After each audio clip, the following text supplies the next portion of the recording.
CNN reports that Taiwan's election could change the world, but how? We are happy and honored to invite CNN International Senior Correspondent Will Ripley to join our interview. Welcome, Will. Hi, Alfie. Good to be with you. Thank you. Thank you. So let's get started. My first question goes to, how does the United States concerned about this Taiwan's election? Well, I think the United States is watching this very closely, as is China, as you know. There's a lot at stake. And I think one of the things that the United States is going to be watching closely for is how does Beijing respond to the outcome of the election? We know that they openly loathe the DPP ticket. The fact that the former U.S. envoy, who they have vilified, along with the presidential candidate himself, for their pro-Taiwan independence stance in the past, even though that stance has been moderated as of late, there could potentially be more tensions across the Taiwan Strait. That's certainly something that the United States doesn't want to see. They want to see peace and stability, as does Taiwan. But of course, the X factor here, the big unanswered question, is what is Beijing going to do to make their feelings known after the outcome of this election, however it shakes out in the end? Okay, so well, as mentioned, Taiwan's importance is not just itself, but the role it plays in geopolitics. So, well, in your observation, do you see any oncoming changes among the relationships among the United States, China, and Taiwan after the election? Well, certainly Taiwan is probably the biggest source of tension right now between the United States and China.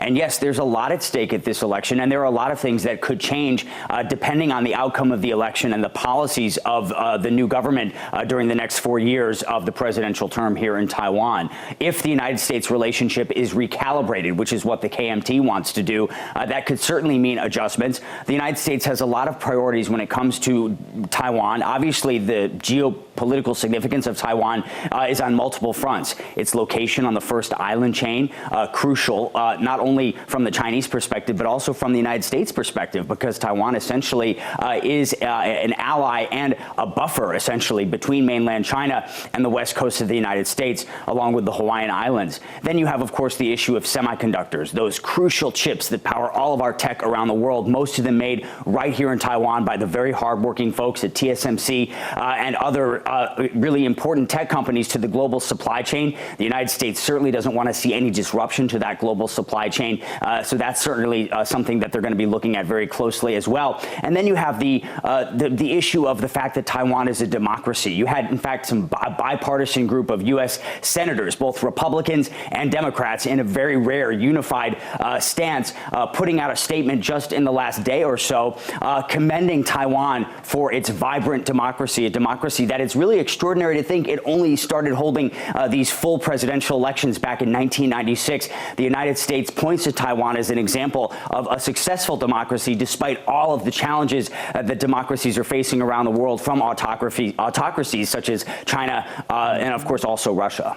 Okay, well, since the semiconductor you already mentioned, but not only in Taiwan we have the election, but also in this year, the United States, you will have your own voting, your election. How would you see in this year, both like not only in Taiwan, but also the United States, we have two votings. How will it change the triangular relationship between, again, the U.S., the China, and Taiwan? Well, you know, it was during the past 8 years of Tsai Ing-wen's administration that the United States, initially under President Trump and then continued under President Biden, was selling a tremendous amount, a really unprecedented amount of defensive weapons to Taiwan, billions and billions of dollars in weapons, the kind of weapons sales that had not been seen up until that point. And that was a Republican president, President Trump, that initially started that process. And then President Biden did not reverse that policy. In fact, he picked up on President Trump's China and Taiwan policy and continued to advance it forward, and that's where we are today. So I think that certainly from the Taiwanese government officials that I've spoken to, including the outgoing Foreign Minister Joseph Wu,